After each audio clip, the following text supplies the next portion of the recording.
So what we do here is the big deal is to separate the white meat from the dark meat, the chicken from the beef. So what we do with that is we have different colored tongs they use for different. Can I turn this around? Maybe. Yes. Right. Okay, here we go.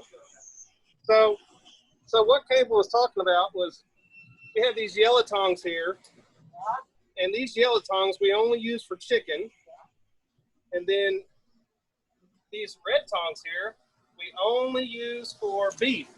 That way we make sure that we don't have any cross-contamination. Likewise, on the other side,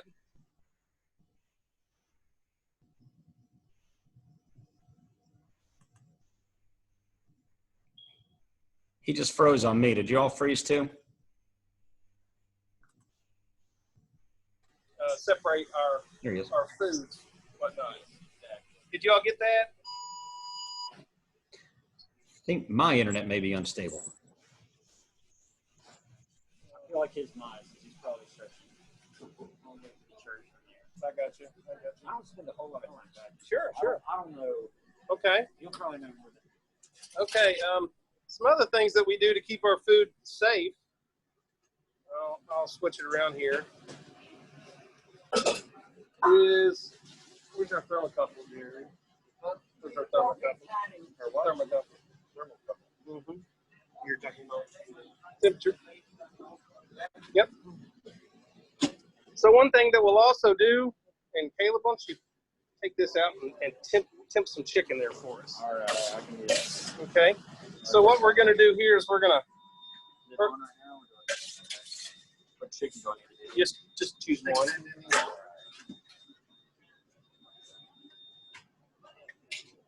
$156. So we got 156 there. So long as we're above 140 degrees, we are good and safe to serve. So that's a good thing.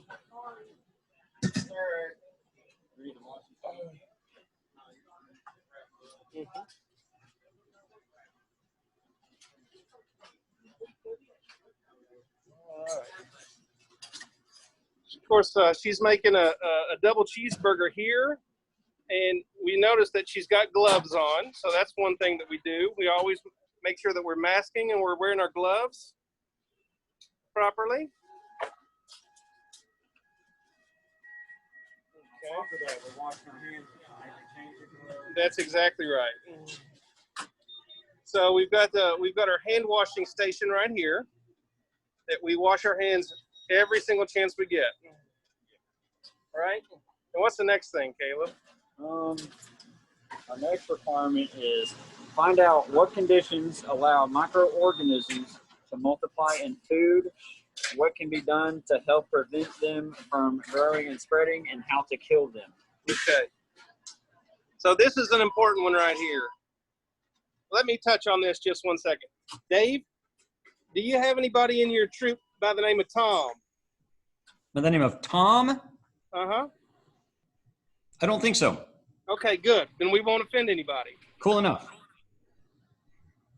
So we have an acronym called Fat Tom, okay?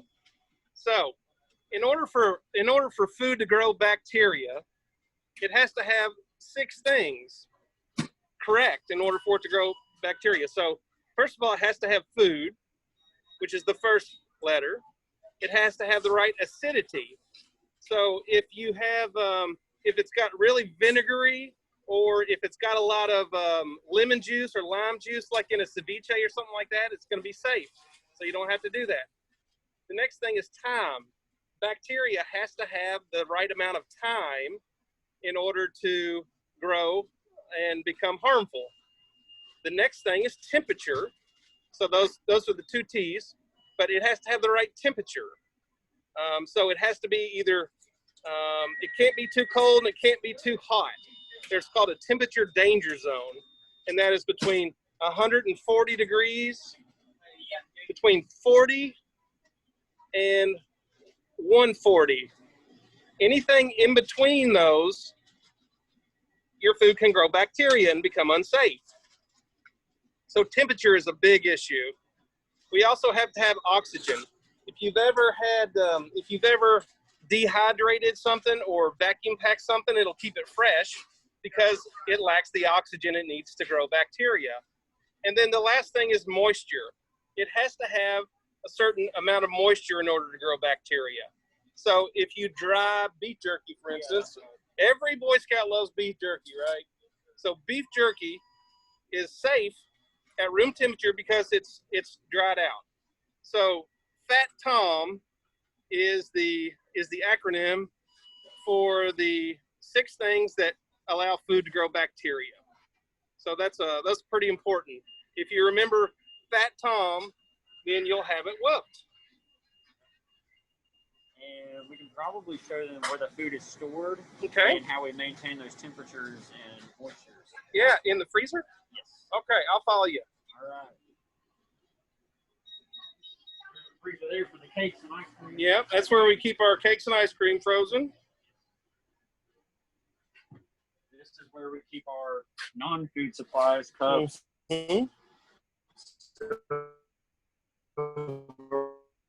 napkins, etc.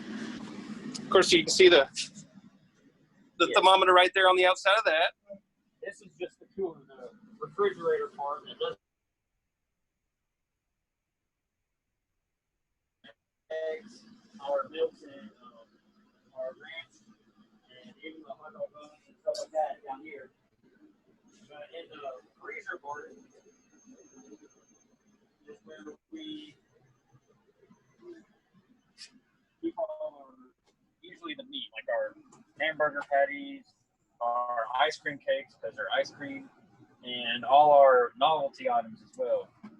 We'll give them another look around here. Yeah. And I missed a major part of the cooler is our ice cream. Yes, let's talk about that. This is what our ice cream is. Point to the date on that. Okay.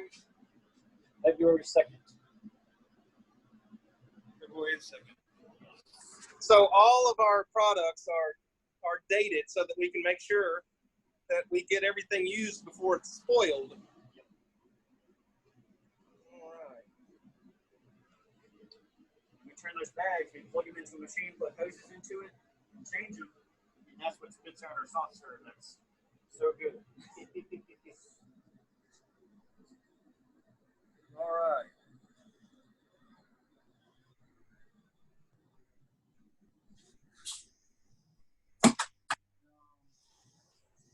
I guess we can go through how an order is executed. Yeah, I like it. I like it. So usually, this is our first window right here. They're in charge of taking the money most of the time and placing orders. And when they're not doing that, they're on that side doing dishes when they're not busy. There, they are taking the orders, listening to them, communicating, plugging the order into the computer. That computer then sends all of that information to this monitor right here. And that displays us and tells us what to make, what size drink, what kind of burger, what kind of meat to use, all of that stuff. And then, if you have ice cream, it goes all the way over here and tells us what ice cream to make, what to put in it, and what size to make. These are the blenders that make our blizzards and shapes and lattes and all that stuff. Yes. And then it goes out that window right there. Yes, and it goes out that window right there. All right. Well, I don't think what else we have to. That's most of this. You talked about the danger zone. Yeah, just part 4 of that is discuss what you learned with your counselor. Well, and we'll cover that. We'll cover that at a boards. All right. Excellent. Guys? Well, guys, does anybody have any questions, or would you all like to see anything again that we didn't? Did anybody miss anything? No, but I think a lot of us are going to come get some food this week for sure. That's very, very hungry. Go ahead, Colton. Do I get a discount on my next order? I'm not sure who that is. When it snows, you'll get a buy one get one blizzard just for you next time it snows.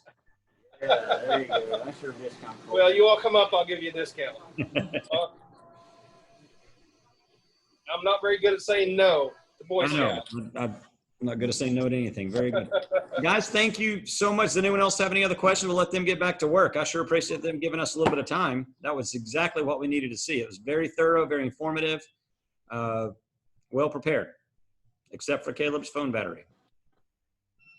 Be prepared. That happens with the best of us. There you go, always. All right. Okay, guys. Thanks. Thank you. Go back to it. Appreciate it. Bye, Ben. All right, there we go. Take him out of here. Put in waiting room. Okay. Well, guys, I hope you enjoyed that. We did record most of that. In fact, I'll stop recording now.